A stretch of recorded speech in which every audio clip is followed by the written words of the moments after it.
Hello बच्चों, welcome to अध्यनिक्स। तो आज हम 5 मिनट वाली एक सीरीज है ना, 10 मिनट के अंदर हम लोग पूरे चैप्टर को देख रहे थे।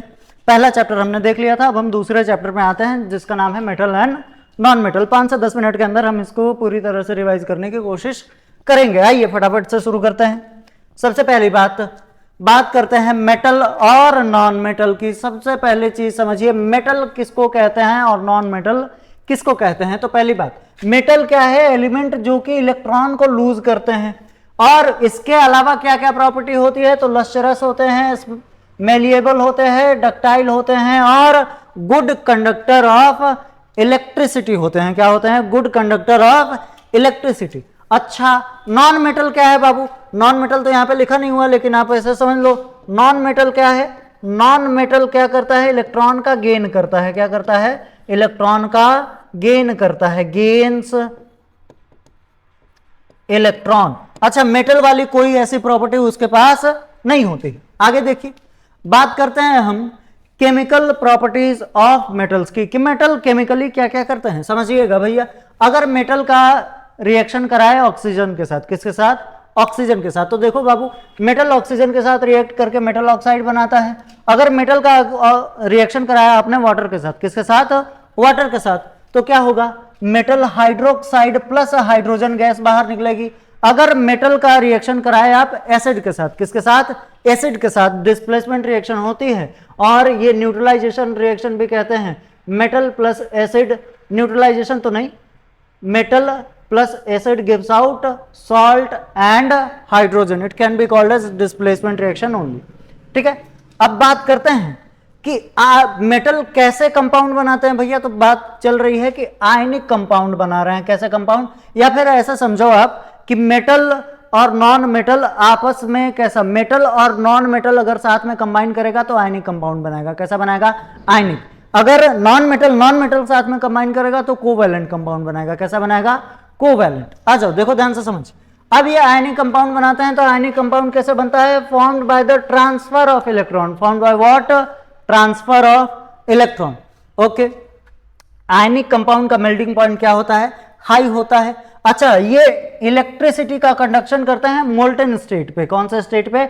मोल्टेन स्टेट पे। क्या होता है कि मोल्टेन स्टेट पे फ्री आयंस अवेलेबल होते हैं, तो वो इलेक्ट्रिसिटी का कंडक्शन करते हैं। एग्जांपल इसका NaCl लिखा हुआ है, कोई दिक्कत वाली बात नहीं।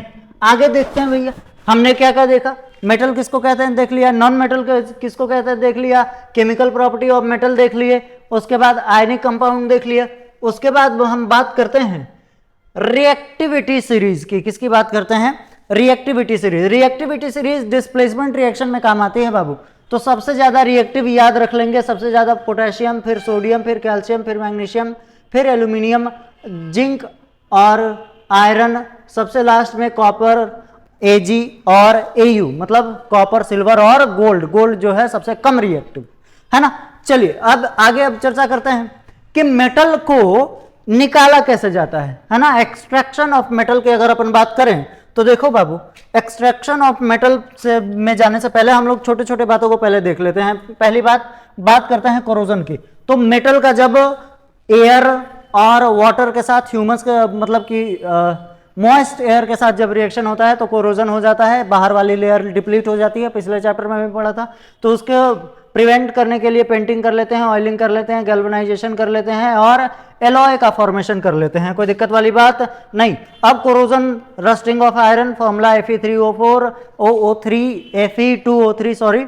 और एक चीज और समझिए, क्या रस्टिंग इसी में होती है? नहीं, रस्टिंग बहुत सारे मेटल्स में होती है, सबका फॉर्मूला अपना अलग अलग है। अब देख लेते हैं, थोड़ी सी हम चर्चा कर लेते हैं बाबू।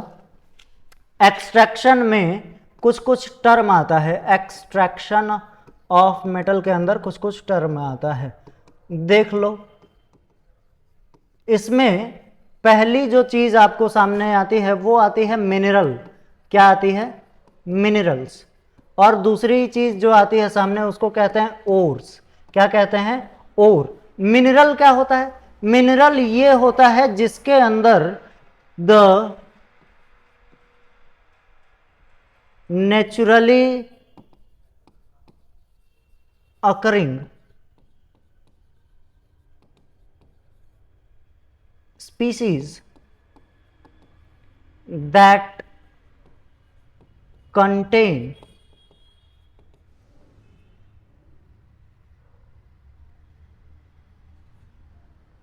metals is known as mineral। और क्या होता है? और होता है कि ये मिनरल ही है, the mineral which is rich in one particular metal is known as क्या? और क्या? और। अब हम किसी भी मेटल को उसके ओर से निकालते हैं। किससे निकालते हैं? ओर से, ठीक है ना। अब उसमें बहुत सारे प्रोसेस होते हैं। पहले ओर का सिलेक्शन होता है, ओर को फिर रिफाइन करा जाता है, रिफाइन करने के बाद मेटल निकाले, मेटल का ऑक्साइड बनाते हैं, फिर उसका रिडक्शन कराते हैं। बहुत सारे प्रोसेसेस होते हैं, ठीक है। तो उससे पहले आप जान लो कि एक्सट्रैक्शन कैसे होता है। तो सबसे पहले कंसंट्रेशन ऑफ ओर करते हैं। क्या करते हैं? कंसंट्रेशन ऑफ ओर को साफ कर लिया। उसके बाद रोस्टिंग और कैल्सिनेशन है। ये ओर को साफ करने के बाद उसका ऑक्सीडेशन है। क्या है? ऑक्सीडेशन है। फिर उसका क्या काम करते हैं? रिडक्शन करते हैं। क्या काम करते हैं? रिडक्शन। ये तो एग्जांपल गलत ही लिख दिया है। रिडक्शन करने के बाद फिर हमारे पास मेटल आता है इम्प्योर फॉर्म में, फिर उसकी रिफाइनिंग होती है। उसके बाद क्या होती है बाबू? रिफाइनिंग होती है। रिफाइनिंग होने के बाद जो मेटल है वो अपना हमको प्राप्त हो जाता है। इस वाले चैप्टर में ये जो बेसिक बात है वो नॉर्मल है। एक्सट्रैक्शन ऑफ मेटल थोड़ा सा ज्यादा पढ़ना होता है, ठीक है ना। वो हम लोग जब डिटेल लेक्चर करेंगे तो उसके बारे में देखेंगे। तब तक के लिए मिलते हैं आपसे नेक्स्ट चैप्टर में। तब तक के लिए धन्यवाद।